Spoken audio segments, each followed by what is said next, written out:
evening to you, ladies and gentlemen. Welcome to Maritime Matters.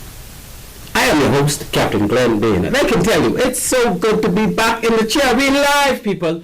Live, Marvin and Marlon, to say my good friend Marlon Johnson. Live, you're live. It's so good to be back. Tonight, we shall engage discussions on the long-awaited Shanty Town demolition action by our government. Oh, how we spoke about this thing for so long. But you know, it's happening. And we got to see it for what it is. I don't into no speculation. I went out there personally today. I drove to that area, what's the area? Bel Air, something Air. Anyway, you all know what I'm talking about. We'll talk about it as we go along. But I drove out there in the back of Joe Farrington Road and take that turn in the back road and then in that back road. And I saw the machinery in action. And you know what? Just about everything already flattened. They had trucks towing things away. And you could basically look straight across. Now, I know what that place looked like. I could guarantee you I know exactly how it looked because I went there last week. I went the week before last. And I went there many times just to have a look. Just to have a look. And now when you go there, you could actually drive past. Well, you can't go past because it's a dead end area. But you could drive through and without getting in the way of all the machinery. You know, they got a big excavator. I ain't seen no D8. I think that's the excavator there. Well, no, they got a couple and plenty trucks and man, let me tell you something. When that finished, and they should be finished. They may even be finished tonight because I was there earlier today and they was on roll. So, what could we say now about the sitting government? Have we ever in the past had a shanty town demolished? I think we did. I think there's an area, you know that area off Carmichael Road, opposite, the corner opposite, what that church name?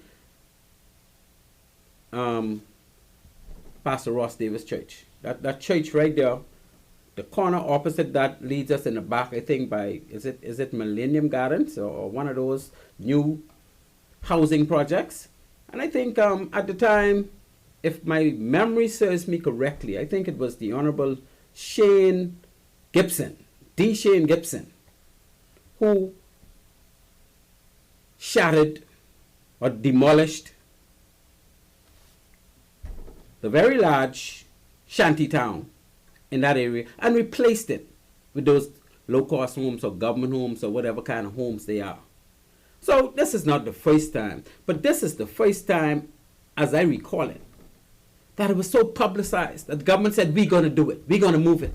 And they actually went ahead and cleared that out on the day that they said they would do it.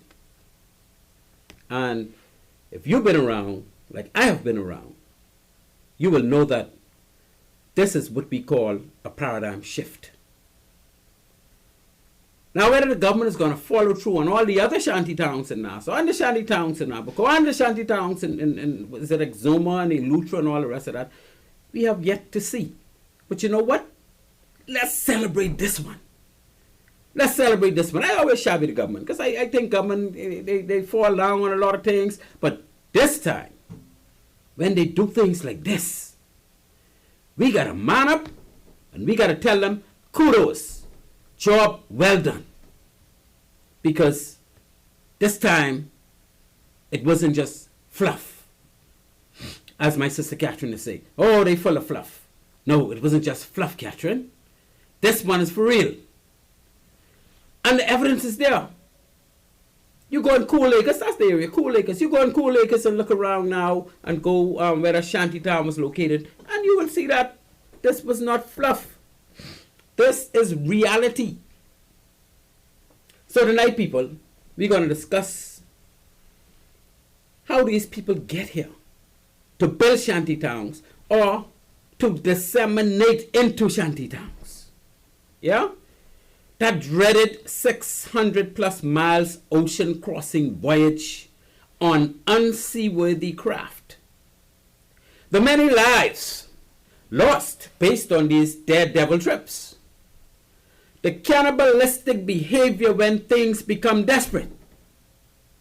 The panic at the landing point. As many of these passengers or migrants are non-swimmers. You know, some people start jumping in water before the boat reaches shore. They're so excited. And plus, you know, they've been on the sea now for weeks. No food, hardly any water. So they're so glad to get ashore. They can go and kiss the dirt, the ground, the sand when they reach ashore. Because I can tell you, being out there for all that time on a ship, on a vessel, whether seaworthy or not, that ain't no easy task. So we'll talk about the panic at the landing site, as many of the passengers are non-swimmers. Equally, we want to engage how those passengers are absorbed into these shanty towns. Imagine what it would be like if there are no shanty towns and that vessel lands and they have no place to carry those people where they could be readily disseminated until they become familiar enough to get a job or to move into their own shanty town space. Because you know those shanty towns growing all the time. They building new spaces for rent to make money. The big bucks going on here, I can tell you. These shanty towns ain't easy. These are money makers.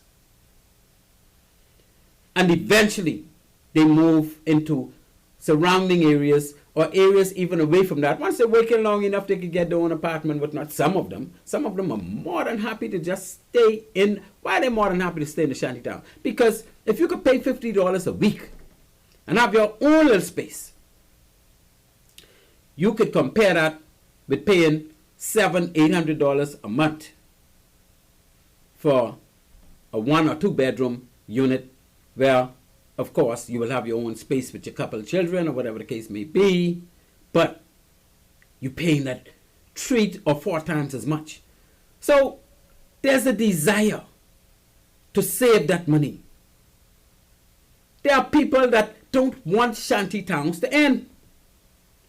There are people who own some of these properties that are making up a bundle of money because the people regulating the shanty town give them their $10,000 a month or $20,000 a month, depending on the size. It could be $50,000 a month. I am telling you, money is being made in these places like dirt. And a lot of Bahamians are benefiting as well. Don't fool yourself.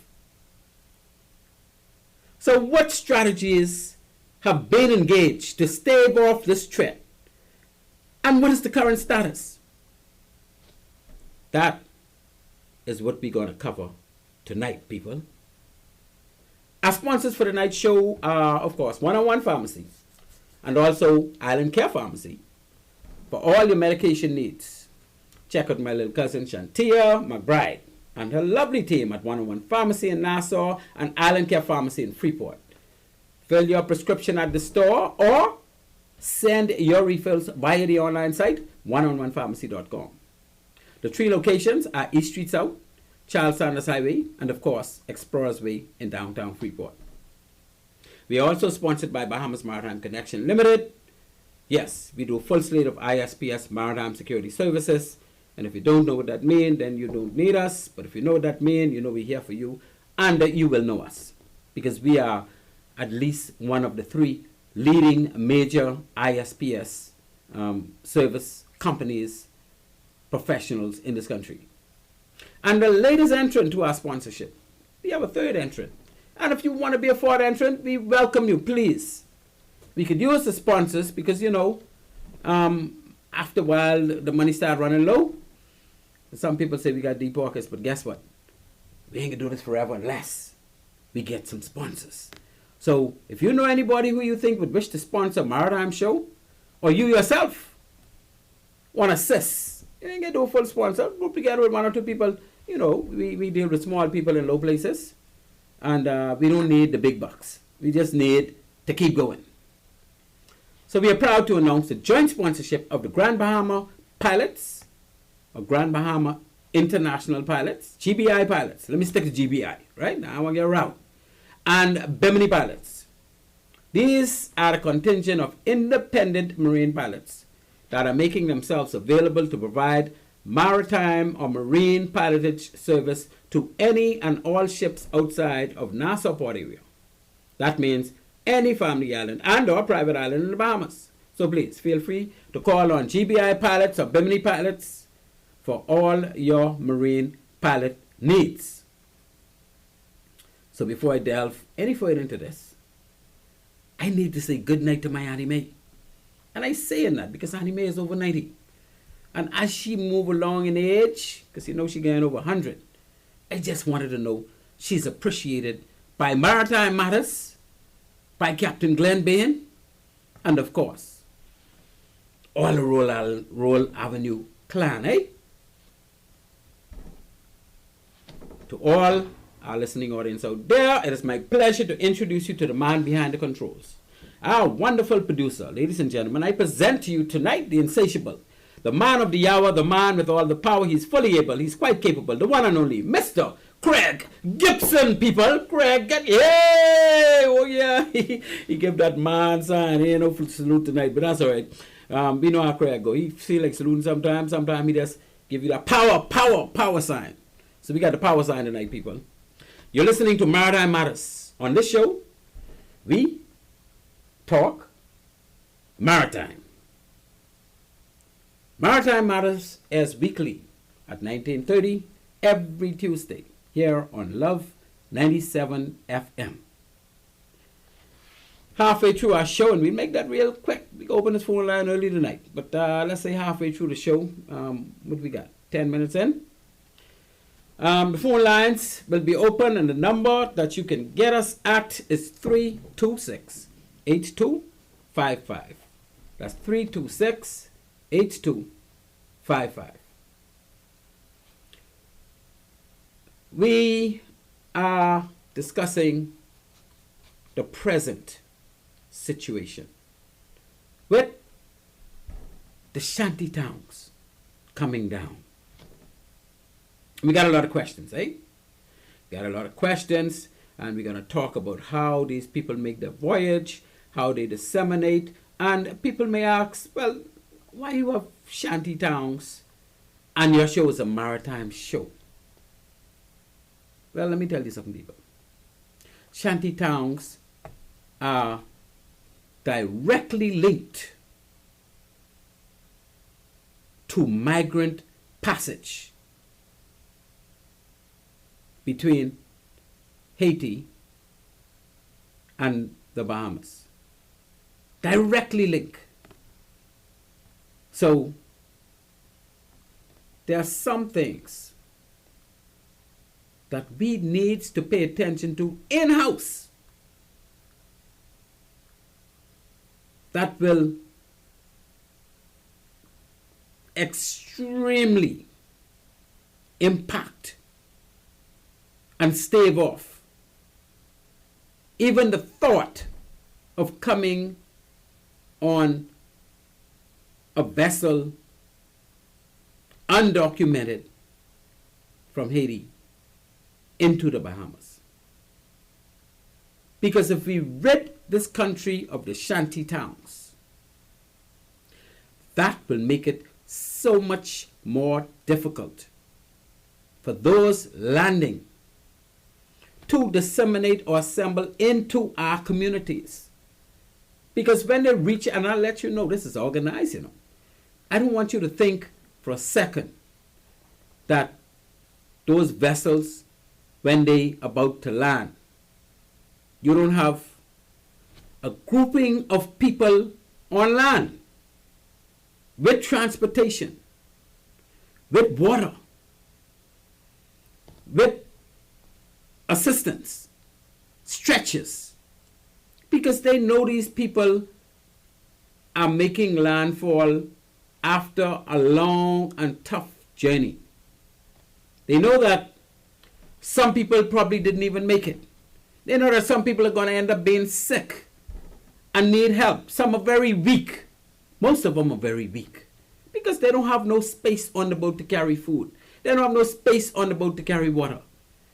I have seen these boats while they're at sea, and I can tell you every conceivable space is occupied by humans. And after a week or two at sea, no way you can bathe, no way you can even drink fresh water, no way you could eat food, because everything you could have told with you is gone, because it wasn't no space to put them. You had them in your pocket, or you strapped them around you in my jacket, or whatever the case may be. And after about a week or so, that went over.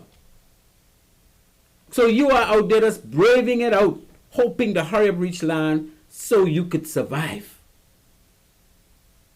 So I want you to know that when they land, they are all coerced and taken into shanty towns.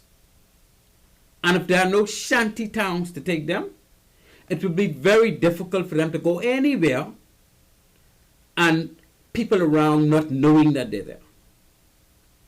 So let's get rid of all the shanty towns that are providing such a big assistance to this vessel at sea, carrying people illegally, smuggling people into the country, and needing that needle to be thread in order for that operation to work smoothly. So don't believe that the shanty towns are not linked to the vessels that are coming to bring in these migrants. And so there are two things, as far as I am aware, as far as I am concerned, that we need to make sure appropriate attention is paid to, in order that the migrant himself or herself don't even want to come to the Bahamas. Because upon landing in the Bahamas, that promise of dissemination is not there. That's the first thing, through shanty towns. And the second thing, they're not sure they will be allowed to work. Because what we could do from in-house, and this ain't nothing new that I'm telling you. I've expressed this over and over again on previous shows. If we could ensure that those undocumented, those that don't have proper work permit, are not able to get a job, because the authorities are out there making sure that they don't get a job. Of course, we got a call on the line. Call, I see you, and I'll beat you in a minute. If we can ensure that that doesn't happen, then that takes the sting out of the desire to want to be in the Bahamas. So the shanty towns is one, but the bigger one, the biggest one, shanty town is number 2 now, but the biggest one is to put pressure on these employers who employ undocumented workers. Because if you look at the act, and I looked at the act over and over again, there's nothing in there, no penalty for the employer who employs an undocumented worker in the Bahamas. And I looked at it to make sure. Calling on Maritime Matters, hello. Yes, sir. How you doing, my brother? Top shape and getting better, my friend. How are you? Yeah, Glenn, you know me, but you got to see my face to remember me. When you see me, you can say, well, Matter sexy. But the voice sounds familiar. The voice sounds familiar. Yeah. Yes, I'm going on record as telling you what one of the biggest problems we have with this shanty town business. And, I'm just going to say, when your government is in compliance with the problems that you have, ain't much you could do about it. Okay? We got this thing about work permits that we making a pile of money from that's going into the kitty. And the reason that the back door is to the immigration department is open. It's like the whole department is laced with back doors.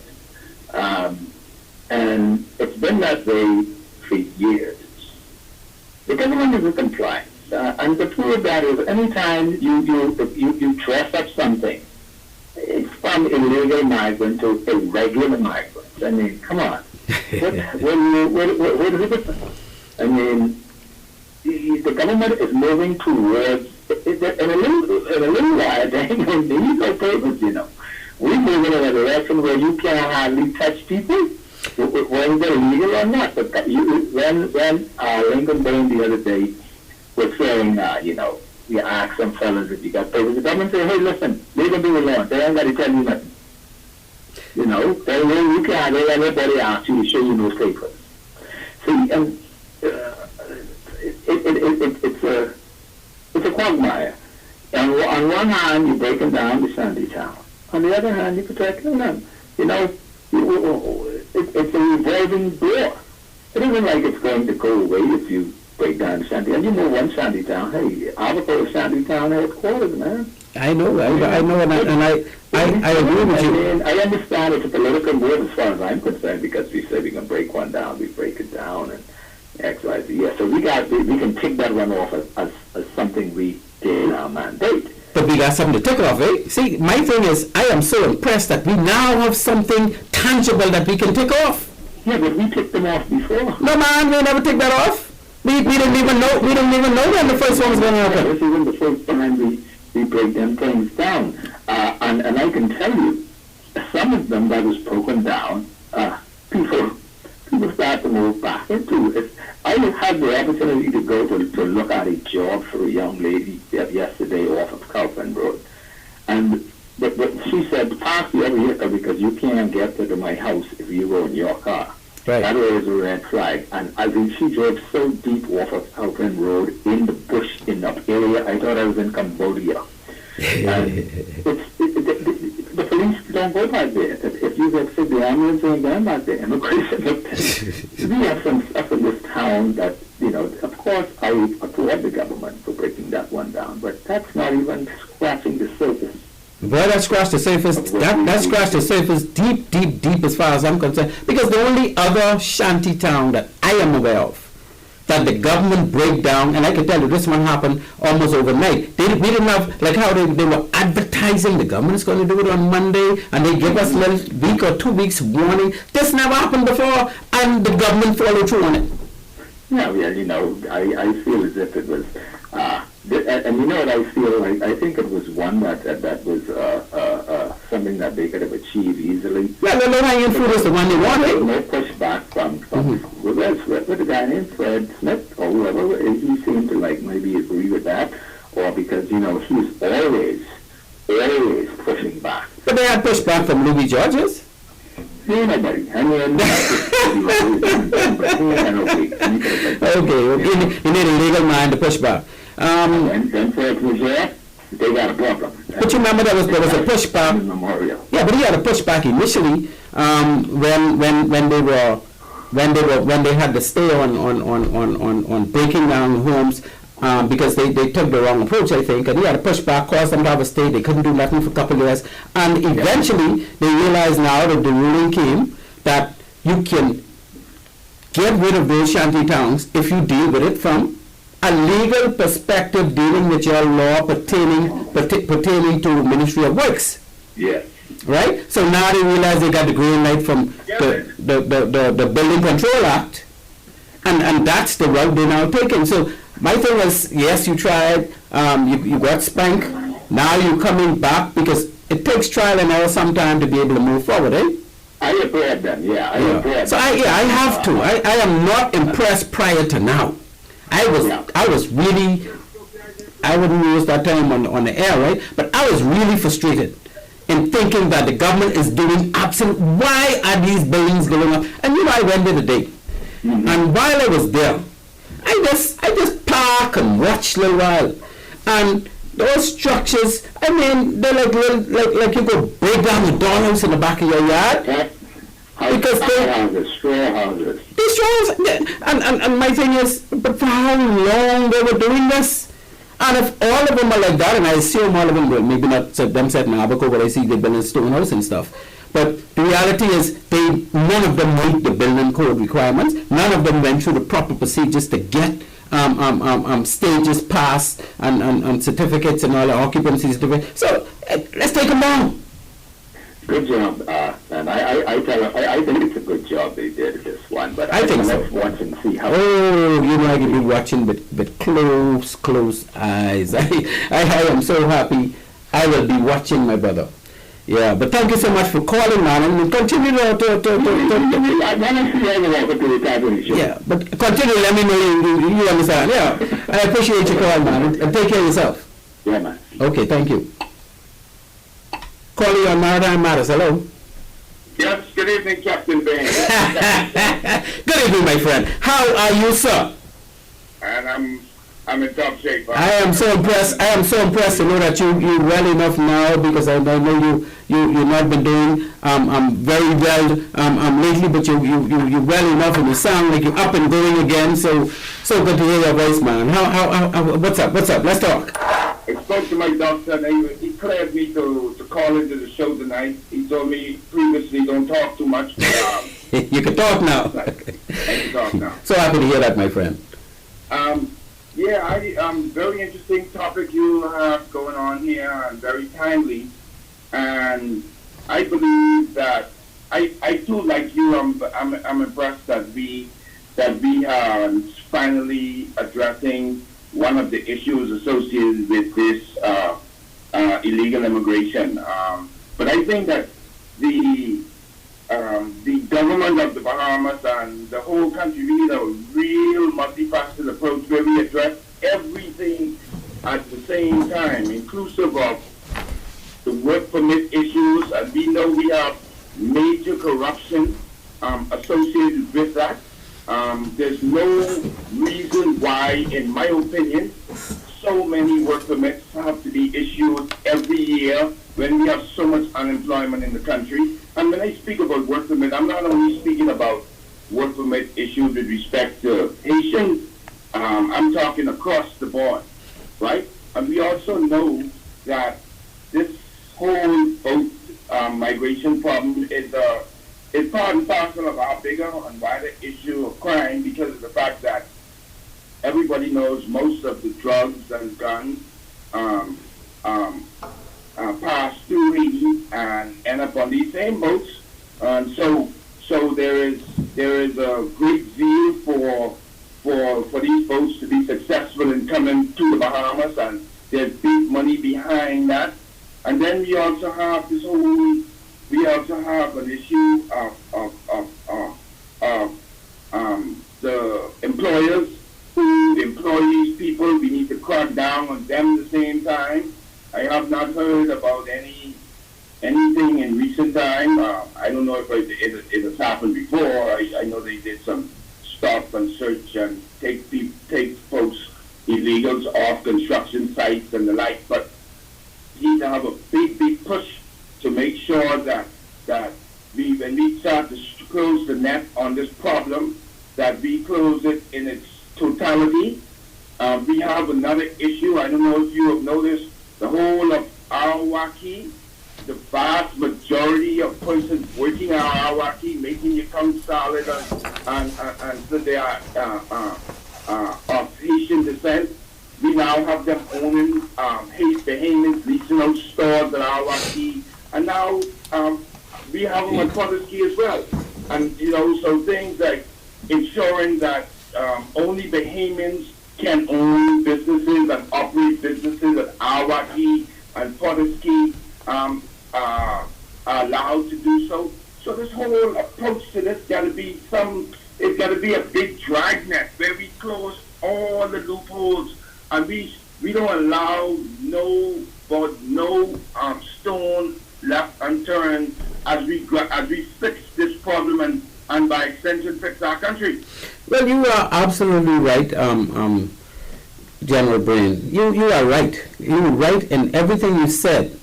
But what we need to do too, we need to look at when it comes to work permits, before we even get to those who have work permits. We need to look at those who don't have work permits for the area that they're doing these tasks. And doing them every day, forming big time companies Well, as you know, when you find a contractor that is foreign, that contractor usually uses foreigners throughout his operation. It ain't like he's a foreign contractor using a bunch of Bahamians, right? They will try to get their own people in here because they can take advantage of their own people and make more money. So they'll try to get their own people in here, and I'm not specifically talking about migrants from Haiti. I'm talking about migrants from other countries as well. They may be legal, right? But the people they hire are undocumented because they know these people can do the work. They help bring these people in and give them some place to stay. But because they can get these contracts because they are legal, they are using, for example, you get a company at just, let's say, out Cable Beach.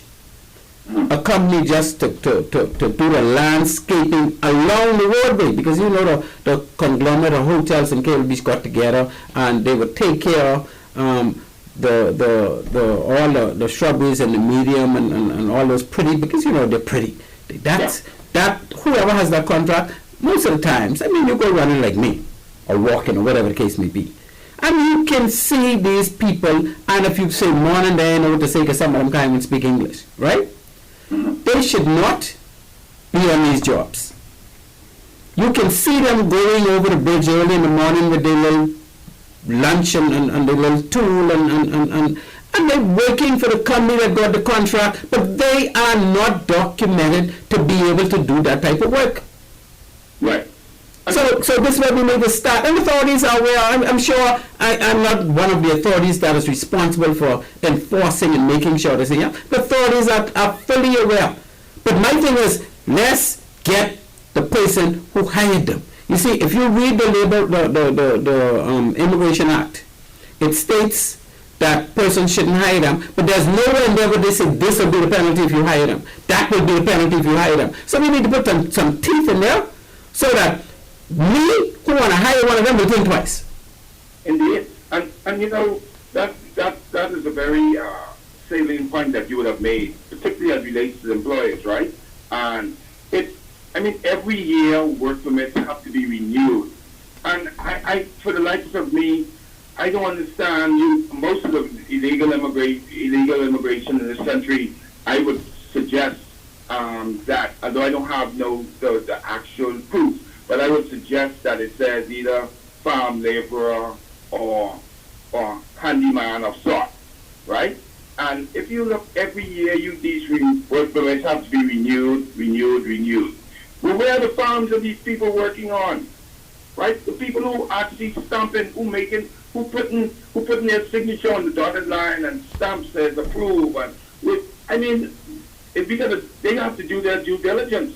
And we have to actually start working on this and seeing this as a big problem, because when you look at what could happen, right? When I look on the television and I see what's going on in other parts of the world where they have like similar influx of illegal immigrants and the like, and all the social problems associated with that.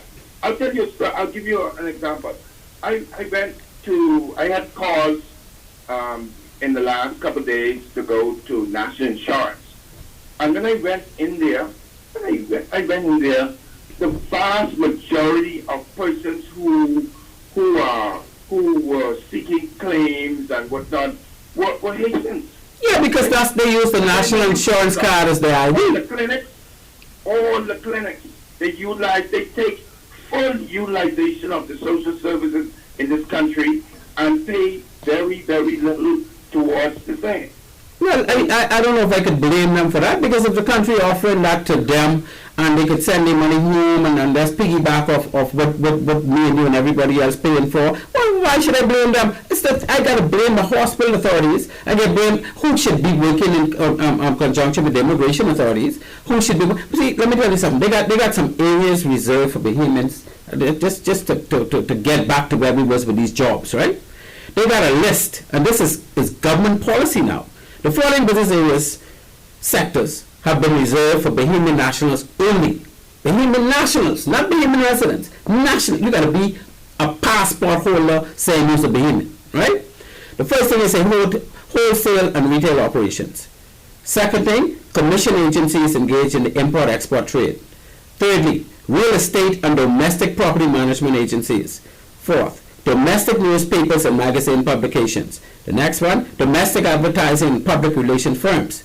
Then the next one says security services. So if you're not a naturalized Bahamian, you cannot even be a security officer. Most security officers in these countries are not natural Bahamians, right? Yeah. Because most of them don't have a license from the Ministry of National Security because the company that using them skirting around the law. Now I know because I do security, right? But let's go on. Domestic distribution of building supplies, right? Construction companies, except for special structures for which international expertise is required. So they're saying you can't be doing construction unless you're a natural Bahamian. You know how much people doing construction who are they got what they call a stage green card. They got occupancy or what you call, but they're not citizens, but yet they have construction licenses as contractors, and they use only non-Bahamians to work. Right? You go on. Personal cosmetic and beauty establishments. I ain't sure what's going on there because I don't deal with them, right? Commercial fishing. You gotta be Bahamian. Not married to Bahamian, but a Bahamian. Let me finish. That's another area where. Yeah, but I'm just saying, a lot of people being married to Bahamians and they're using them on fishing boats, right? They haven't even Bahamian yet. Auto and appliance service operations. Public transportation. Now that's boats, that's buses. Man, come on, man, how much our jitneys have non-Bahamian citizens driving them? How much of our taxis have non-Bahamian citizens driving them? How much people on Portsky Dock working on boats with non-Bahamian citizens? We have people, non-Bahamian taxi drivers, non-Bahamian persons who working on fishing boats there. Yeah. But mail boats, or fishing boats. Mail boats have non-Bahamians working on them. Many of them. I went over the regular cargo boats were doing domestic trade. They just don't care because nobody checking, nobody causing there to be a stop. I know one time I told immigration, I said, man, look, I can give you this about so they tell me, man, that's a waste of time. There's really nothing you can do with that. I was told that while I was working at the BMA, so I could tell you, they ain't checking, right? Yeah. And last but not least on this list is landscaping. Maybe I just tell you they have a bunch of foreigners in landscaping hired by companies that Atlantis, Bahama, Albany, all of them hiring landscapers companies, and these companies are using non-Bahamians to do the landscaping. Mind you, they say you can't have a non-Bahamian hired to do your gardening, but you can't have one to do landscaping according to this list that the government policy require. So look how bad it is. So Cap, you just it's interesting to know that that's a government policy, yes? Yes, that's a government policy. And the government are the regulators of the policy. They're the violators of their own policy because yeah, I'm telling you, I could tell you that much because they're trying to stop it. You create a policy, you're responsible for regulating the policy and ensuring that the policy is adhered to, and you're the biggest violator of the policy. Well, I wouldn't say they're the biggest violator, but they're the biggest non-enforcers. Because no, I don't know. I can't say the government hires these entities in these areas. Let me qualify that statement. Yeah, please do. Violators. Every year you stamp and you say this person is approved to work and continue to be here and to be accepted into the Bahamian society. No. Those permits that they give out, they valid permits for gardeners and whatnot, but they don't have on them. Doing anything on that list. They will not issue a work permit that violates anything on that list. But people are using whatever work permit they have to do all kind of things. if you're the regulator. But that's different. If you're the regulator and you ain't doing your job, that ain't mean you. Permit at the government, the government issues the work permit. But the government issues the work Responsibility to go around and check. No. Well, and you do not do that. That ain't mean you're violating it. That means you're not enforcing it. Enforce it, violating by giving out the first place. No. You're not giving out. The government is not giving out permit for these areas. Don't fool yourself or misread it into thinking these people get permit for what they do. No.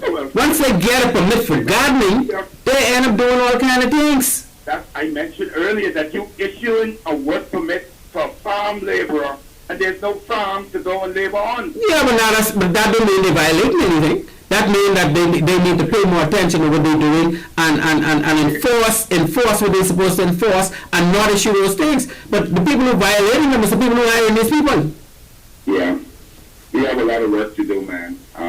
This country, and so I call on minister responsible for immigration, if he's listening, to let's take the bull by his horn. Let's all collectively, as not only as the government, but as people, let's get together. When we see wrong, we call it out, and I'm sure that they got hotline where you could call in anonymous and report certain things. Let's all cooperate from a society perspective, because it affects all of us. So with that, thank you very much, Cap, for indulging me. Yeah, brother, thank you so much for your contribution as always, and continue to have a speedy recovery. You sound like you're coming along pretty fast, and you must be from my family, boy, because we heal quick. Yeah, keep it going, man. Thank you very much. Take care of yourself. All right, sir. Thank you. Yes, sir. That was my General Herb. Yeah, he's the biggest contributor, as we know, to the show. He ain't my number one fan now, and he is my number one fan, but he got my back all the time. He's going to be back in studio soon. He came in that one time and he enjoyed himself, so we got to get him back. So let's go back to what's going on with these shanty towns, since we got clear line. I continue. Ministry of Works and Family Island Affairs, Minister Clay Sweeting, he advised a handful of things, And this comes straight out of the daily papers. I'm not making none of this stuff up. I'm not that they say me saying this. This quotes from the newspaper. The Ministry of Social Services will provide housing assistance to Bahamians facing eviction from the Cool Acres and All Saints Way shanty towns, where 162 illegal structures are set to be demolished. Now, this from last week. People of other nationalities will not get this help. So we all know, and have been told over and over again, not only Haitian migrants are in these shanty towns, we get Bahamian natives in these shanty towns also.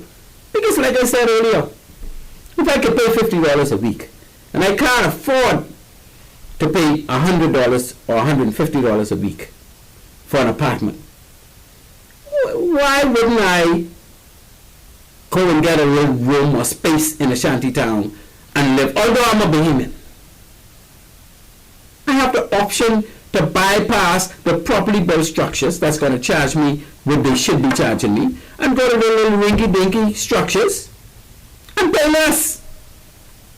So if the government allowing that to be built, and of course I'm going there. So the part that kind of missing me is why at the end of the day, if I decide I am going to live in an illegal structure because I don't want to pay real money to rent, I want to waste my money doing something else, I can go in the illegal structure, and when the government decide now we are going to break down these illegal structures because they shouldn't be here to begin with, the government got to find some place for me to live? What kind of nonsense is that?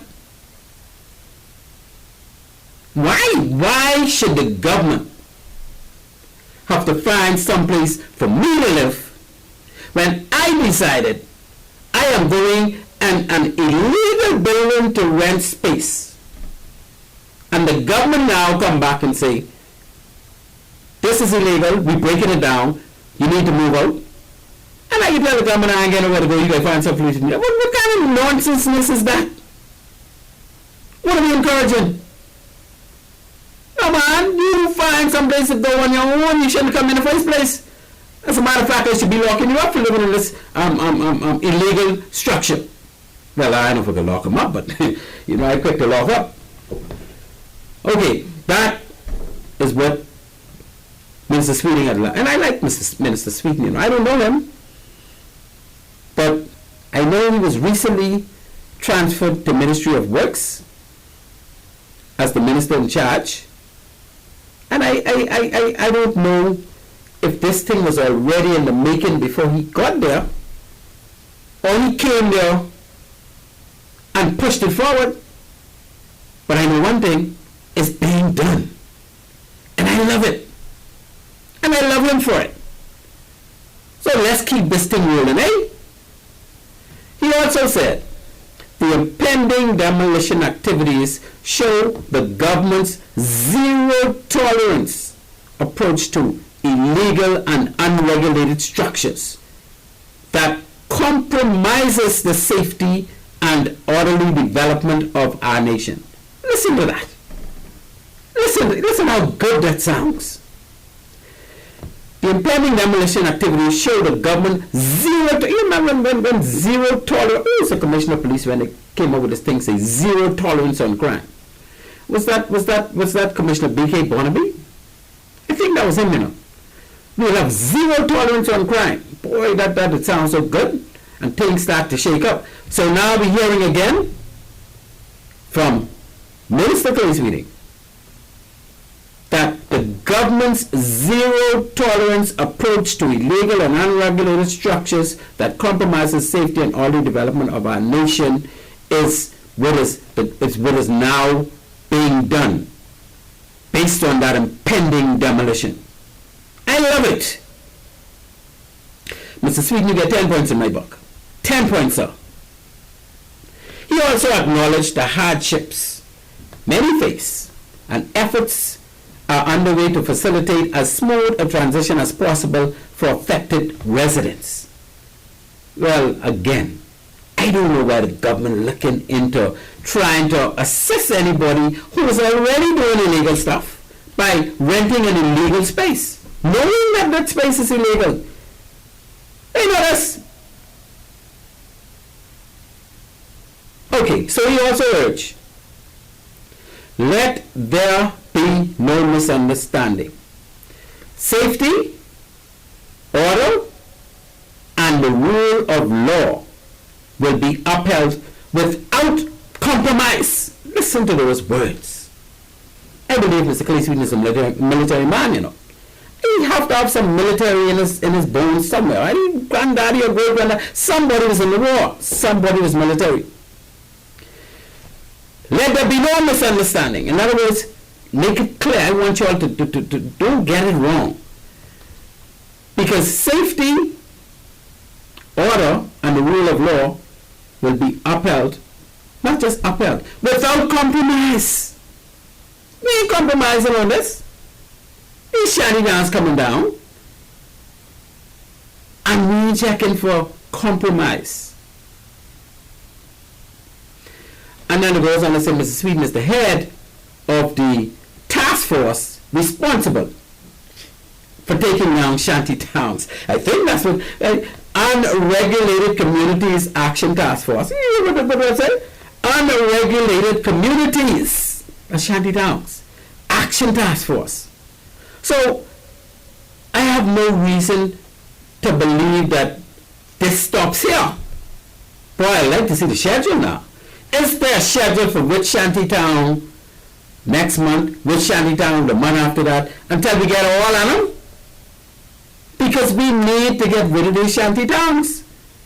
I'm so concerned so much now, although I would love to see it, about them stopping the people that using the work permits wrongly, in immigration work permit, or those who don't have a work permit at all, but they get to work every day.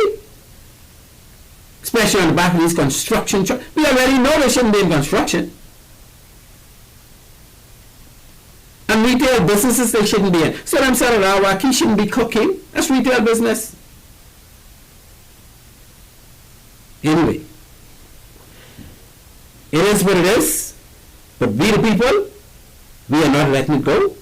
We can continue to talk about it. We can continue to bring it up. And it's good to see now that we get one shanty town demolished. Because, you know, a couple months ago I was saying, I want to see the first building demolished. Not the first shanty town. Man, they going way over what I was looking for. I just wanted to see them break down one. Now we see a whole shanty town going on. And I was there today, so I could talk about it. A whole shanty town. Flattened. Trucks toting away the pieces. And when that finished, now I can be clear. And I can make sure I take a picture, and I can go there and I can drive around in that glass space. And boy, we could be watching. We even want one house go back.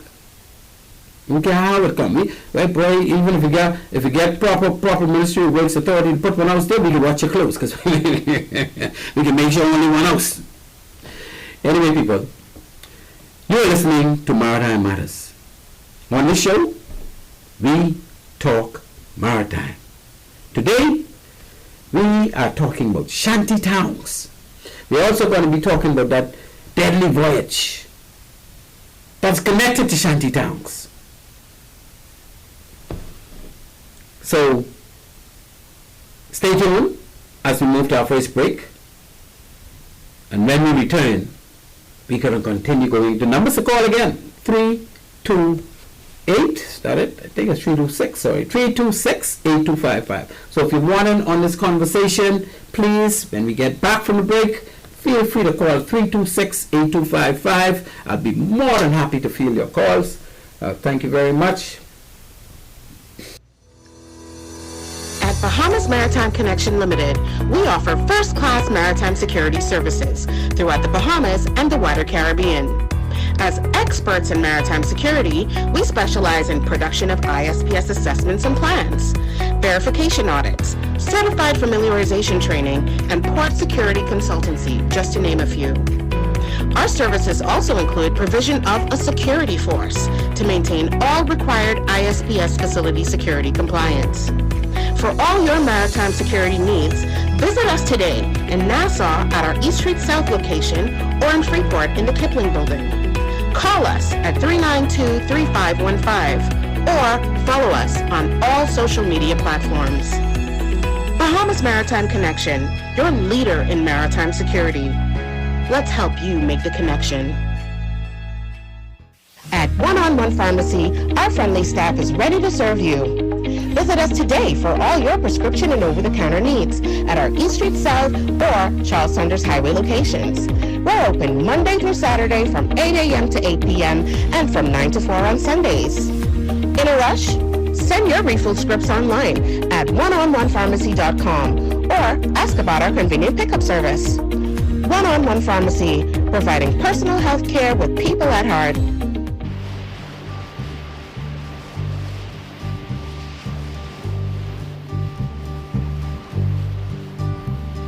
Sitting in the morning sun, I'll be sitting when the evening comes,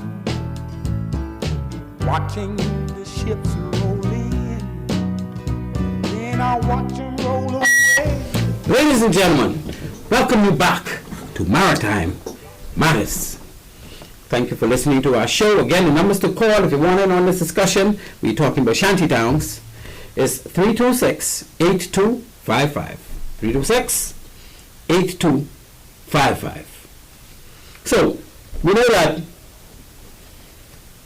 after the notice was generated for persons living in the shanty town to vacate, because come Monday the equipment are going to be there and we're going to start breaking them down. We heard some kickbacks. Some people didn't want to go, where we can go, yada yada yada. But everybody got the message, eh? The message was clear. And the government, the Unregulated Communities Action Task Force, had already moved to have those equipment on site. They had a team of law enforcement officers, defense force, police, immigration, you name it.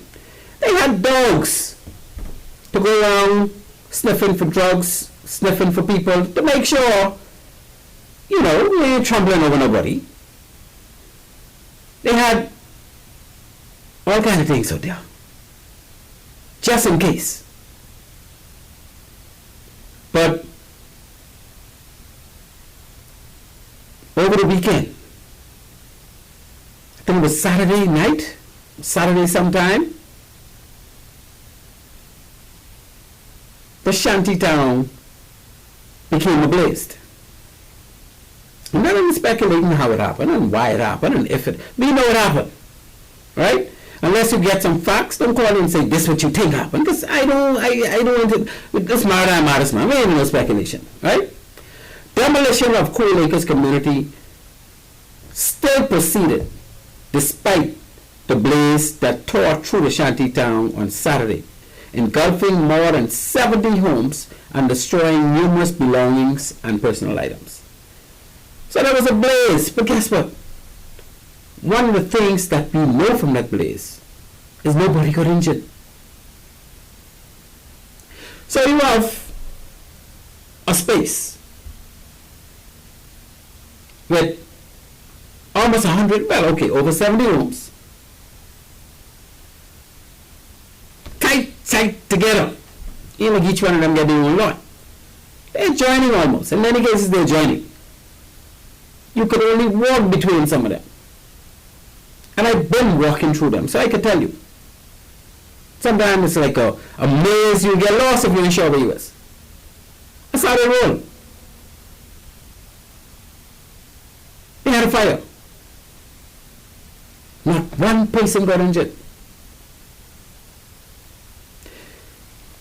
I don't want to speculate, like I say, but usually when you have a fire in that kind of area, somebody can get burned. But not one person get burned. And be happy that nobody got burned. So it would appear that everybody was advised in a timely basis that the place is on fire. Let's leave it at that. Because that's what we know. It says around 77 structures, or some 80%. So if 77 is like 80%, we know that they are 100, eh? Of the Cool Acres Shanty Town off Joe Farrington Road have been burned to the ground in a fire that took place around 4 p.m. on Saturday. Okay, this big day. Nobody sleeping. Big day. So everybody had an opportunity to at least get themselves out of harm's way from that fire. Right? Thank you very much. So here it is. Big kudos to Minister Clay Sweeting. Big kudos to the Unregulated Communities Action Task Force. And I see my good friend Craig Delancey's name is being called, because Craig was in Bullen Control for a long time, running that. So I say kudos to you, Craig, for making sure that these violations come to a halt in that particular, I wouldn't call it settlement, that particular shanty town. And we are looking forward to more shanty towns being demolished. I wish you all could show me one schedule so I could feel good and hold your foot to the fire as to which one is next and see that that one is going too. But we don't even give the notices as time moves forward. We love it. We support you in what you're doing, and let's keep it rolling. So let's talk a bit about Haitian migration itself.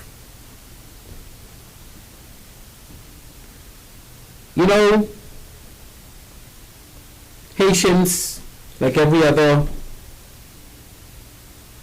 population in the world, migrate. Bahamians migrate. We got Bahamians all over the world. Not all over, but in many places of the world. The U.S., Canada, we got Bahamians even in Jamaica. We got Bahamians in Haiti. We got Bahamians in England. We got Bahamians in France, not by no large numbers, but in Europe, all over Europe. We got Bahamians all over the place, right? And so we no different from any other country when it comes to migration. Because I can guarantee you that we get a whole heap of undocumented Bahamians, well, not undocumented because they have the Bahamian documentation, but they've overstayed the time in the U.S., eh? And we all got family who did that. Same thing with Canada. So, when somebody leaves home in search of a better way of life or better opportunity to make their life better, it's hard to knock them. And if I was in that position, I was going to one on a rickety boat. Because, sometimes the quality of life is not worth even living, because you cannot be happy in certain situations. So I will take my chances to move on. Just like many Bahamians did, just like many Haitians did. And based on the United Nations Population Division, they estimate that Haitian migrants are in the following countries in big numbers, eh? And it's amazing that they did this, but they didn't mention the Bahamas as one of the countries that they have a large population of Haitians. But maybe when they did this, and they didn't do this so long back, eh? Maybe when they did this, they don't have any documented evidence that we have over 100,000 Haitians. And I believe we do. I have no documented evidence, but I think we do. We definitely, I think, have over 100 Haitian offsprings that are not Bahamians living in this country. Some say 200. Some say more. But the U.S. is the largest Haitian immigration population. In the U.S., most of them in Florida, but they're all over the U.S. Just like Bahamians, not only in Florida, they're all over the U.S. It's estimated to be 705,000 Haitians in the U.S. And this is up until 2020. So this was only 3 years ago. Let's go hot off the grill, fresh stuff, right? In 2020, according to the United Nations Population Division, they had an estimated 705,000 Haitians in the U.S. That's like 750,000, eh? Or 2/3 So they got well over 500,000 in the U.S. Dominican Republic is the second largest Haitian immigration population in the world as far as the United Nations Population Division estimated. And they estimated that in Domrep, or Dominican Republic, they have over 496,000 Haitian immigrants. So that's about 500,000, eh?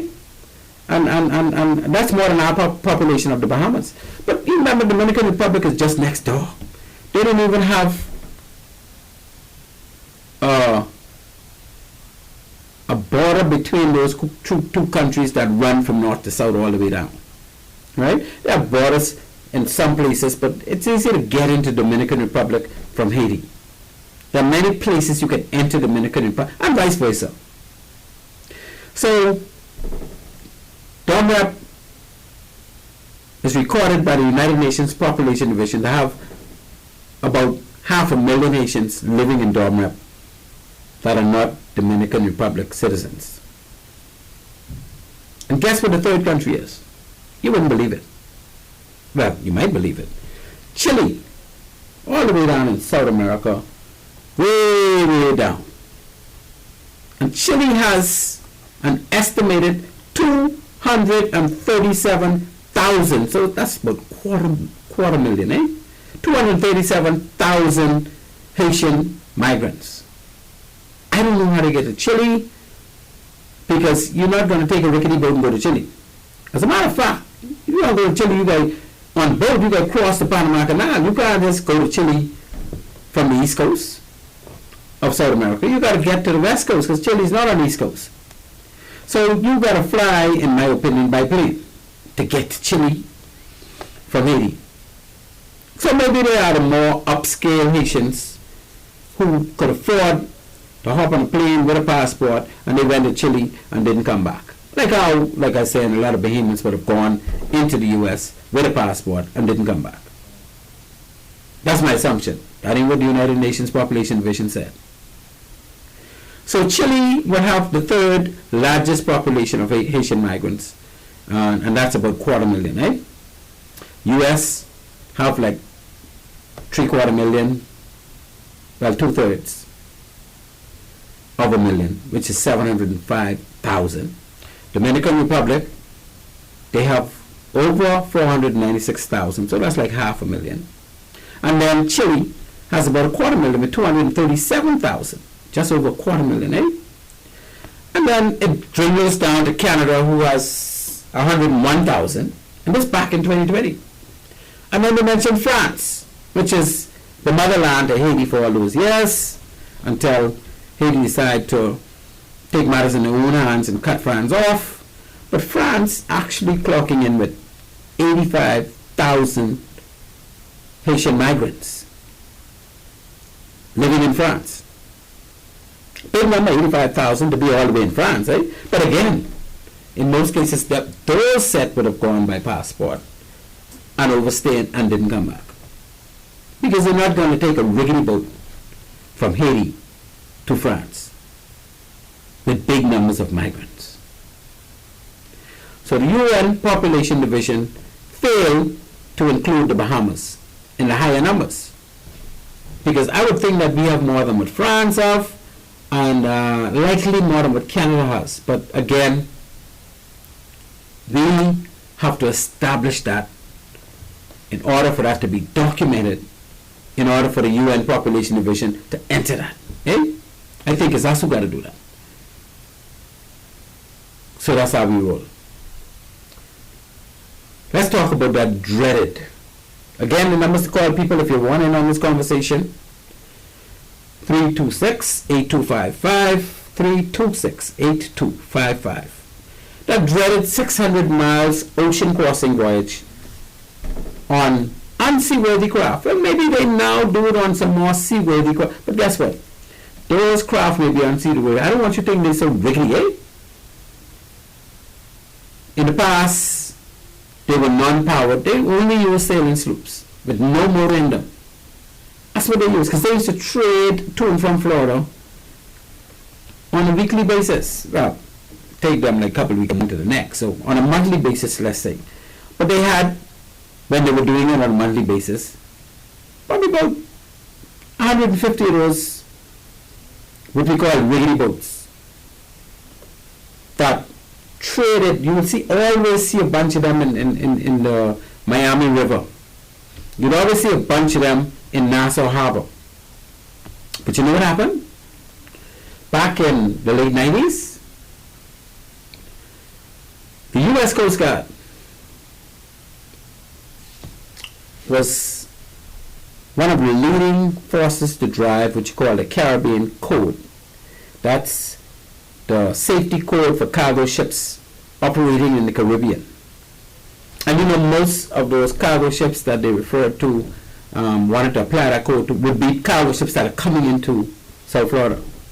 Whether you're coming from Jamaica, Bahamas, Haiti, Cuba, well, not Cuba, they don't allow that, Dominican Republic, wherever you're coming from in this region, in the Caribbean basin and going to the U.S., I mean, anywhere in the world actually, but of course, you ain't gonna find a vessel under 500 tons coming from other parts of the world, because time as they reach whatever they can, probably ain't gonna be more good. The ship itself could take a big pounding. They wouldn't have enough fuel to get across that where they want to go. And there's a lot of reasons why usually only regional vessels we apply the Caribbean Code to coming into the U.S. And what the Coast Guard did is they said those sailing sloops, they cannot meet the requirements of the Caribbean Code, so they can no longer come into the U.S. waters. And just like that, that litany of Haitian sailing sloops with no motors, carrying all them jugs and nets and buckets and stuff, when they heading back to Haiti, they were no longer allowed into the ports of Florida. And just like that, the Bahamas eventually said to them, these vessels cannot meet the Caribbean Code standards. And I know because I was the one who said it. Right? And the government eventually said, you know what? No Haitian sloops should go beyond Inagua. You bring your goods to Inagua or you don't come to the Bahamas. And that is what stopped them from coming into Nassau Harbor and piling up on the docks with all their goods. But they still go to Inagua. They still do trade. But that dreaded 600-mile voyage from Haiti to Nassau, because you see, a lot of them trying to get to Nassau, because Nassau, once they land, they get assistance and they get into those Haitian villages or those shanty towns, and they're safe. So, I'm trying to get into Nassau. But I don't want you to think these boats are so wiggly. Because I remember back in the early 80s, the mid 80s, my first experience with a Haitian boat, it was a sloop. Just a couple of miles off Coral Harbor Base. I ran out on a 60-foot patrol craft as captain. One of my first vessels, the Lutra. And we came across this Haitian vessel with over 70 souls. And the boat was only about 40 foot long. And I tell you, there's no conceivable space under the deck. Because they had much of an under the deck. Everybody just standing up in the boat. So we took them off, of course. And we set out to sink, well, we were instructed, take them off, sink the sloop. So there I was about 21 years old, commanding this 60-foot patrol boat, the Lutra, with 14 crew, and engaging a 40-foot sailing sloop with 70-plus personnel on board. So while we tried to sink that sloop, we realized how strong the hulls of these vessels are. Because after expending almost half of our artillery on the hull, it still remained afloat. Don't ask me how. It's a type of wood. We put bullet holes through the wood. But the boat was sinking. Because although water inside it, it's still saying float because the wood is that type of wood. So after watching it burn, because we set it afire, we said, man, we gotta get this to sink. For the better part of 3 hours, we watch it burn. Mind you, we get the diesel out of the engine room, keep pouring diesel on it, keep it light of fire, because we gotta get this wood to be light enough for the water to penetrate it so it can sink, eh? And then it slowly started to submerge. So we paid out another 25% of our GPMG rounds. You know, GPMG, the general purpose machine gun, that's what we carry on those vessels. And some people call them riddlers, but they are 7.62 round. They're going straight through the hull. 2 hours later, the hull started to sink and then it went under. Now we were in waters about 14 feet deep. So we was in an ocean. But it's sank right there somewhere. Meantime, my crew were fully engaged and treating the passengers with water and food and bandages for the skin abrasions and the sores that they develop over the time. Just ensure that they were all safely assembled on the forward deck. Some of the reports from the passengers interviewed on board was that numerous people had died during the 3-week journey and they were dumped into the sea. But before they dumped them, the limbs of their body was cut away to serve as food for those who were still alive. They cut off the hand and cut off the foot and wash them up good and then salt water, and that's what they had to eat. And this ain't no joke, people. This is survival. And if they didn't eat those meat, they probably would have died. And this was a mind-blowing experience for me. I'll never forget it. Young boy, age 21, getting this experience for his hand. And it was a wake-up call for me. It was sobering. And then on another occasion, they had a load sloop with Haitians about a year later, overturned in the area of Norman's Key. I think they hit Norman's Spit and they overturned, but they couldn't walk to the key. So they wasn't able to swim, and they were already weak because they already been out there for a couple of weeks. So in that situation, the boat turned over, and they had to swim or drown. And I can tell you, dear listener, many of them drowned. Because in that situation, many bodies were floating around in the water and washing up on the beach. Defense Force personnel had to dig mass graves, and tens of dead bodies had to be buried in different graves at a time. Because they're dead, nobody knows who they are. You can't put them on a boat and bring them back to Nassau. So, you had no choice. Just dig the graves and put them in the grave. They were dead people. Dead, undocumented people. Sad in those days, I can tell you. Sad. The many lives that were lost based on these daredevil trips. We sometimes refer to the slave trade and how many slaves died in the passage, and I can tell you that this short trip, the 600-mile journey, 3 weeks, many Haitian souls were lost. And undocumented and unheard of. The cannibalistic behavior that these people go through when they become desperate on board these vessels because they don't know when they hit landfall, but sometimes the captain ain't know what he did. He'll be trying to make money, eh? They don't know when they get landfall, and they don't want to hit just any landfall. Because if they land in the wrong island, they caught. All that was for naught.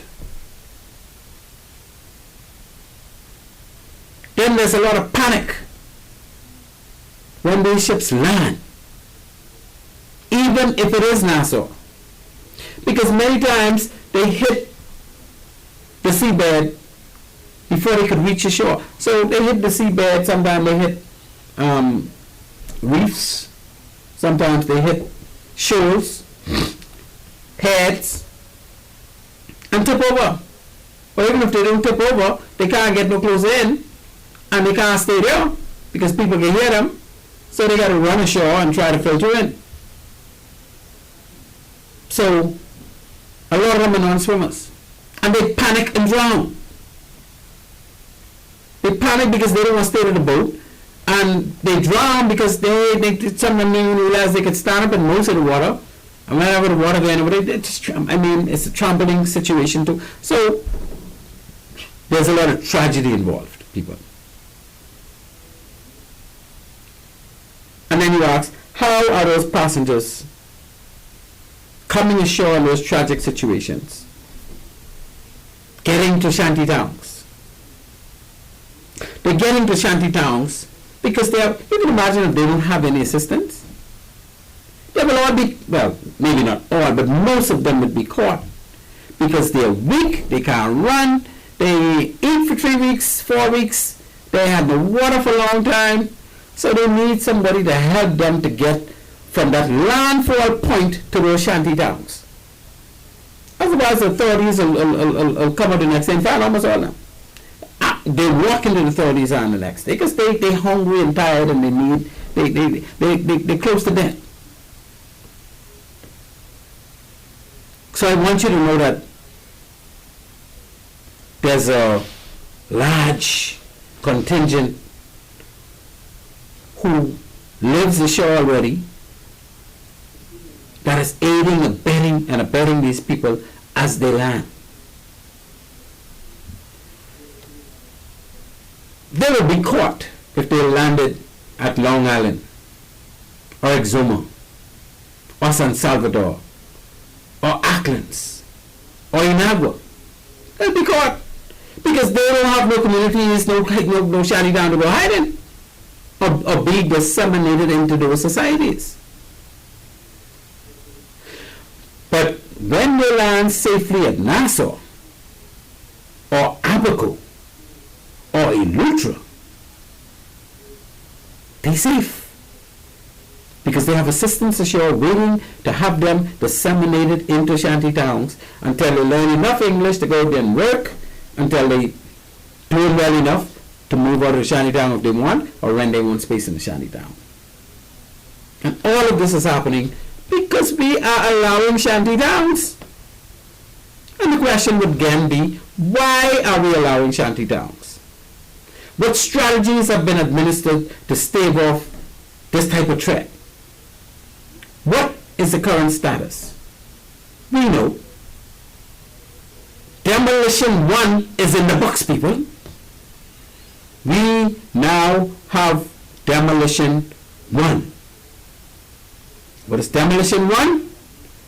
Minister Clay Sweeney advised that let there be no misunderstanding.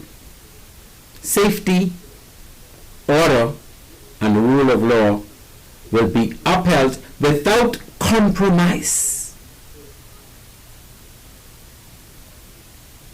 Let there be no misunderstanding. Safety, order, and the rule of law will be upheld without compromise.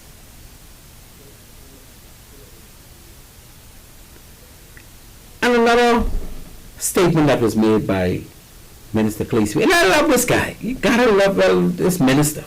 You gotta love him. Because if we know it's more than talk. Because this is the talk that came around before. The demolition and toting away of those shanty town homes or houses or structures. Illegal and unregulated structures that compromise the safety and orderly development of our nation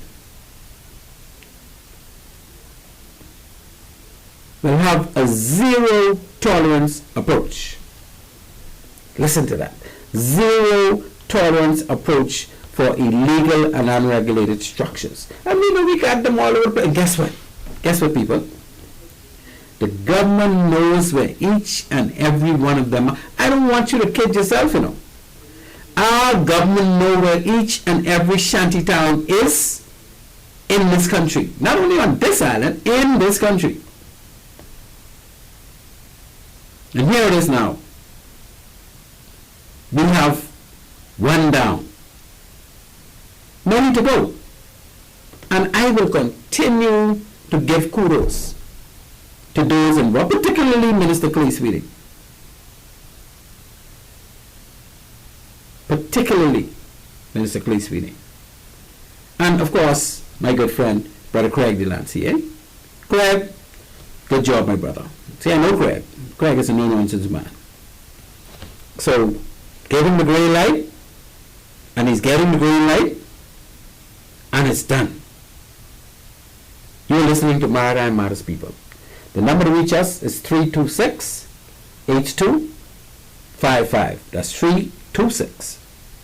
326-8255. On this show, we talk maritime.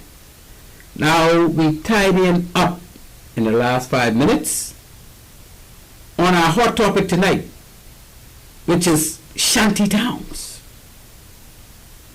We discussed the long-awaited demolition action by our government. We saw it in action yesterday and today. We discussed the dreaded 600 plus miles ocean crossing voyage on unseaworthy craft. The many lives lost based on these daredevil trips. The cannibalistic behavior when things became desperate on board those vessels. The panic at the landing site, as many of the passengers are non-swimmers, eh? Equally, we engage how those passengers are absorbed into Shanty Towns until they become familiar enough, they learn a little bit of English and all the rest of that good stuff. So they become familiar enough to go and work. Because, you know, when some of them just reach, they don't really know no English. They got to learn a little bit of English for the streets. Then eventually they start working, they move into their own shantytown space, and eventually they can move out of that shantytown into other areas. Some of them do, some of them don't. We know that the strategy that the government has imposed in demolition or demolishing these shantytowns is in full effect. Better come to Cool Acres. Because come tomorrow, I would say give them another day. Come Thursday, you drive over there and you look at that area which used to be a shanty town in Cool Acres. You will be looking at nothing but clear grounds. And we thank heavens. I say it again. Our sponsors for the night.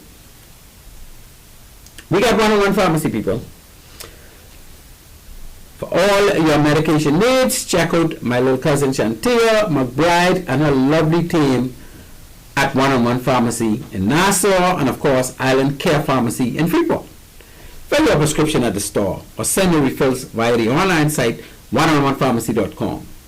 3 locations are East Street South, Charles Sanders Highway, and of course Explorers Way in downtown Freeport. We are also sponsored by Bahamas Maritime Connection Limited. At BMC, we provide the full slate of ISPS maritime security services. We give you all of the maritime security assessments, maritime security plans, annual verification audits for maritime security. We provide security officers to provide maritime security services. We serve as consultants when it comes to maritime security. And any of your maritime security needs, check us out. Bahamas Maritime Connection Limited. And of course, our third sponsor for the night, proud to announce joint sponsorship of GBI pilots and Bimini pilots. These are your contingent of independent maritime pilots or marine pilots that are making themselves available to provide marine pilotage to any and all ships outside of Nassau Port area. That means the Family Islands, Grand Bahama, which is also a family island as far as we're concerned, right? And all the private islands, whether they're owned by the cruise ships or by some other entity. Once they need piloted services, call on GBI pilots / Bimini pilots for all your marine pilot needs. So ladies and gentlemen, as we move to our, it's 9 o'clock, our close, I would like to again thank my wonderful producer, Mr. Craig Gibson, and I will have to say goodnight again to my good old Annie Mae. Annie Mae, you know how we roll, girl. Thank you so much for being you. Thank you so much for living it up and sending me those WhatsApp messages every day. Boy, you don't always be making my day all the time, Annie Mae. So keep that up. I need to let everybody know that you are the special favorite fan for Maritime Matters, eh?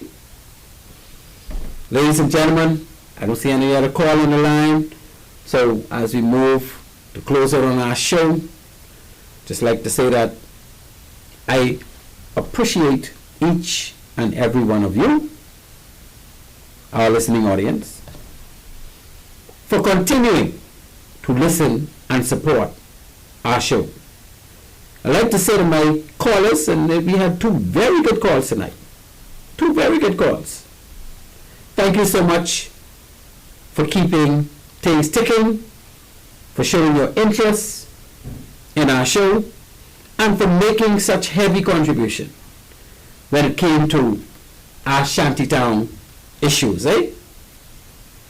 We look forward to the government of the Bahamas, be it this administration, that's the Brave Davis administration, or any administration to follow, in continuing to deal and address the matters of Shanty Towns in this country. And with that, I would say to you, my dear listener, as always, thank you for listening, and Maritime Matters out. Sitting in the morning sun, I'll be sitting when the evening comes, watching the ships roll in, then I'll watch them roll away again. Yeah, I'm sitting on the dock of the bay, watching